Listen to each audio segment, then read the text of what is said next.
하나님의 말씀은 여호수아 10장 29절에서 43절까지 말씀입니다. 자, 이스라엘은 지금 요단강을 건너와서 길갈에 진치고 있습니다. 거기가 본진이 있어요.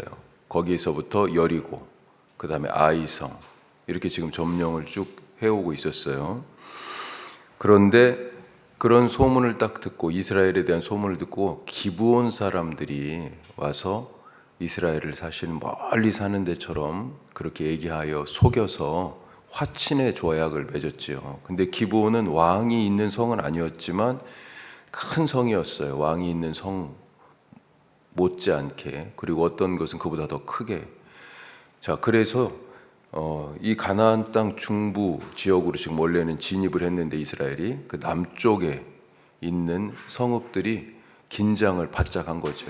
특별히 예루살렘 왕 아도니세덱을 비롯해서 남부의 5 왕이 그래서 우리를 배신하고 이스라엘과 화친한 기브온을 혼쭐을 내주자라고 하는 목적, 그 다음에 자기들끼리의 내부 결속, 내부 단속, 그 다음에 이스라엘을 또 막아서야 되잖아요. 이런 목적으로 남부의 5 왕이 함께 뭉칩니다. 그런데 그 왕들을 물리치죠. 그리고 이 왕들이 이제 어디에서 죽냐? 막게다라고, 오늘 말씀이 이제 시작하는 막게다에서 오늘도 물리쳤다고 나오는데, 막게다에서 이 5 왕을 죽이고 이제 남부 쪽으로 진격하고 있는 거예요. 이스라엘의 군대가. 자, 그래서 남부 정벌을 어떻게 했는지 오늘 말씀이 그것을 지금 기록하여 보여주고 있습니다. 자, 차례대로 보면 막게다, 림나, 라기스, 게셀, 에글론, 헤브론, 드빌, 7개예요. 의도적으로 7개를 특별히 더 얘기한 것 같아요. 하여튼 이 군사들과 싸워서 이겼습니다. 그리고 거의 다 도중에 게셀왕 호렘이 잠깐 끼어든 거 말고는 한 도시마다 2절씩 할애해가지고 전투를 같은 방식으로, 같은 패턴으로 기록하고 있어요. 자, 오늘 이 반복되게 기록한 이 패턴들을 보면서 우리가 한 3가지로 말씀을 짧게 나누도록 하겠습니다. 첫 번째, 모두가 협력하자. 자, 각각의 전투는 거의 다 비슷하게 이렇게 시작합니다. 29절을 한번 그래서 보시면 29절 어떻게 시작해요? 여호수아가 온 이스라엘과 더불어 막게다에서 림나로 가서, 장소 지명만 다를 뿐이지 시작이 거의 똑같습니다. 여호수아가 온 이스라엘과 같이 갔다. 여호수아는 전투를 회피하지 않았습니다.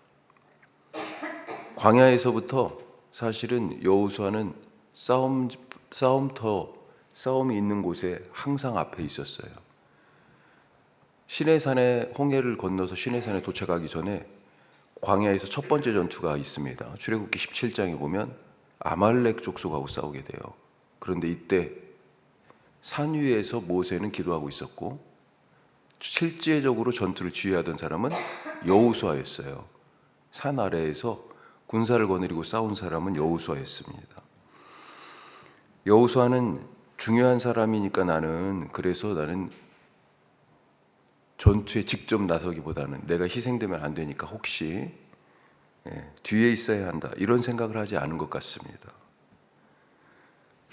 더군다나 그와 같은 생각은 아이성 전투를 통해서 보여준 교훈 때문일 수도 있어요.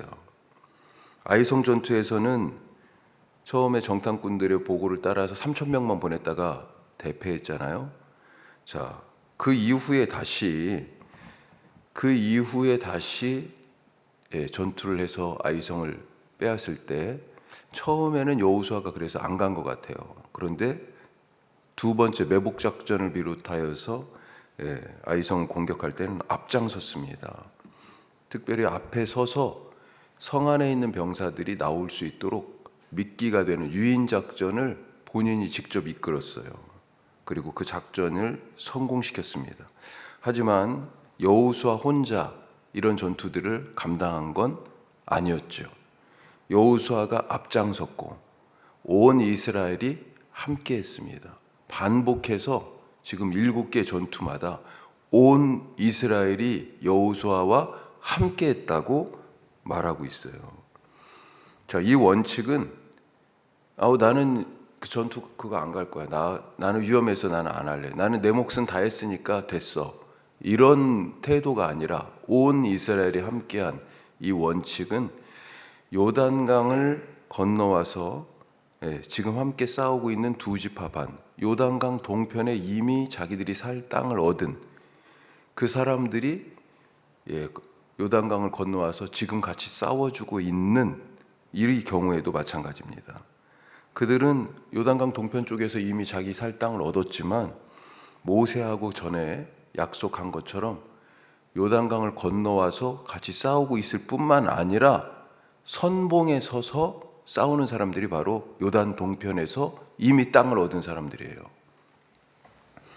모두가 자기 자리에서 자기 역할을 하고 있다라고 하는 것입니다. 이것은 왜 그래요? 그냥 전투가 아니라 하나님 앞에 드리는 예배이기 때문에. 자, 두 번째로 좋은 모범을 만들자. 모범. 앞서가는 사람은 누군가 내 뒤를 따라올 수 있다라고 하는 그런 책임감을 사실 가져야 되고요. 또 뒤에 있는 사람은 앞에 간 사람이 정말로 이 길이 살 길인지, 살 길로 걸어간 것인지 잘 또 점검해 봐야 되는 거죠. 각각의 전투에서 반복되는 똑같은 패턴의 말씀이 있는데 또 한 가지를 보면 30절 말씀 한번 보죠. 30절 한번 같이 읽어보겠습니다. 여호와께서 또 그 성읍과 그 왕을 이스라엘의 손에 붙이신지라. 칼날로 그 성읍과 그 중에 모든 사람을 쳐서 멸하여 한 사람도 남기지 아니하였으니 그 왕에게 행한 것이 여리고 왕에게 행한 것과 같았더라. 자, 이스라엘의 손에 하나님이 붙여주셨다. 전쟁의 승패는 하나님께 달려있다라고 하는 거. 더불어서 전투에서 이스라엘은 모든 사람을 쳐서 멸하여 하나도 남기지 않았다. 이 말도 지금 반복되고 있어요.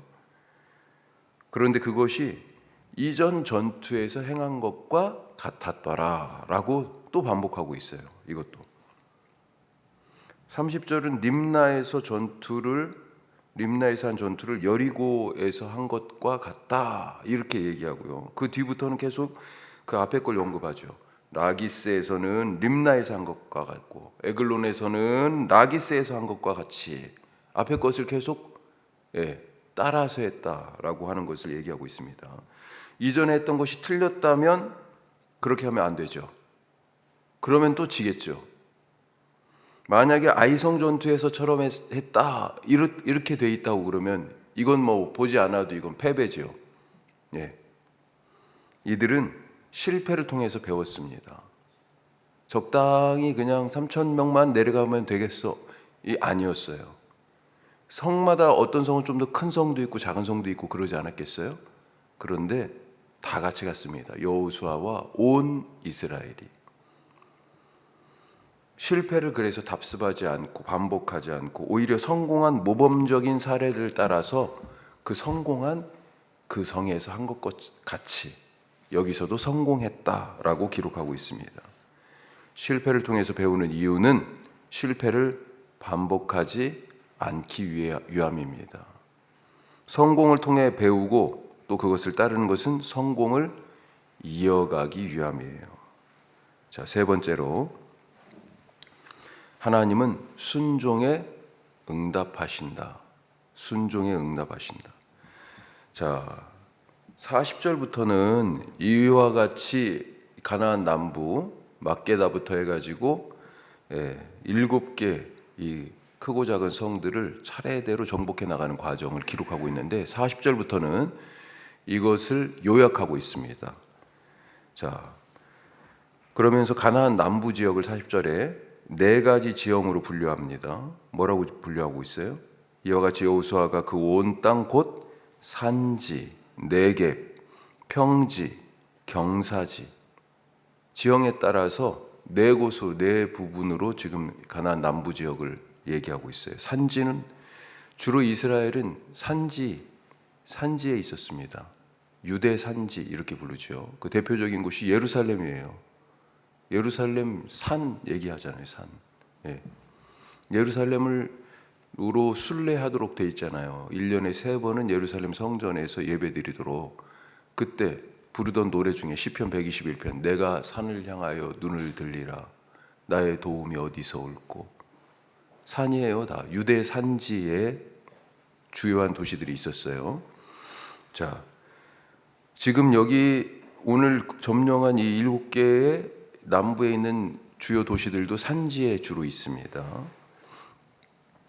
그리고 네겝이라고 돼 있어요. 네겝은 남쪽에 광야라고 보면 되겠습니다. 건조하고 황량한 광야. 그래서 쭉 예전에 지금 광야 생활을 했었잖아요. 이스라엘이 40년간. 이 네겝을 넘어가면 이스라엘이 머물고 있던 뺑뺑뺑뺑 40년을 돌았던 광야예요. 그게 이집트 쪽으로 이어지면 뭐예요? 나일강으로 가는 거예요. 나일강.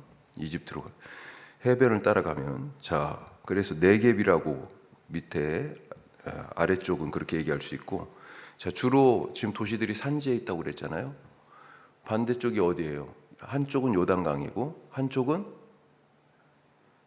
지중해죠. 지중해 가까운 데는 평평하겠죠. 거기가 평지고요. 그 사이가 경사지. 그렇게 얘기하면 볼 수 있겠습니다. 그런데 이 모든 지역들을 하여튼 점령했어요. 어떻게 점령했다고 되어 있습니까?